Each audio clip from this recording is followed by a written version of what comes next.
अस्सलामुअलैकुम। तो आज हम न्यू चैप्टर एंजाइम्स के topic parts component part of active site of the enzymes और उनका रोल देखेंगे। तो सबसे पहले याद रखिएगा, एंजाइम्स प्रोटीन होते हैं इन नेचर में। तो यहाँ जहाँ कैटालाइटिक एक्टिविटी होती है उस जगह को हम एक्टिव साइट कहते हैं।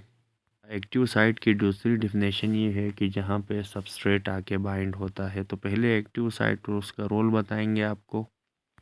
तो एक्टिव साइट चार्ज बेयरिंग होता है और 3 डायमेंशनल एक कैविटी होती है और एक्टिव साइट में 3 to 12 यानी अमाइनो एसिड्स की पॉलीपेप्टाइड चेन पाई जाती है। तो सबस्ट्रेट वो सब्सटेंस होता है एक्टिव साइट पे जो आके अटैच होता है और जिसने प्रोडक्ट में कन्वर्ट होना है, वो सबस्ट्रेट कहलाता है। तो ये non covalent interaction hydrogen bounding के ज़रिए यानी ये अटैच होते हैं। तो एक्टिव साइट में 2 रीजन्स होते हैं, एक कहलाता है बाइंडिंग साइट, दूसरा कैटालाइटिक साइट। तो बाइंडिंग साइट वो जगह होती है जहाँ पे अमीनो एसिड्स के साथ सबस्ट्रेट आके जो है अटैच होते हैं।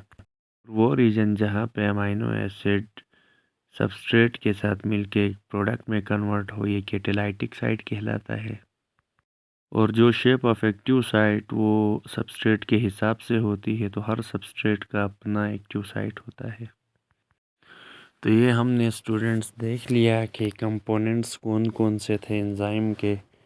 तो हमने कहा एक तो इसमें एक्टिव साइट होती है, फिर उसका रोल बताया, और दूसरा हमने बताया उसमें सबस्ट्रेट होता है और सबस्ट्रेट का भी रोल बताया कि उसका क्या काम होता है, उसमें कैटालाइटिक साइट क्या होती है और बाइंडिंग साइट क्या होती है। तो इसी चीज़ों को आपने गौर से समझना है और याद रखना है।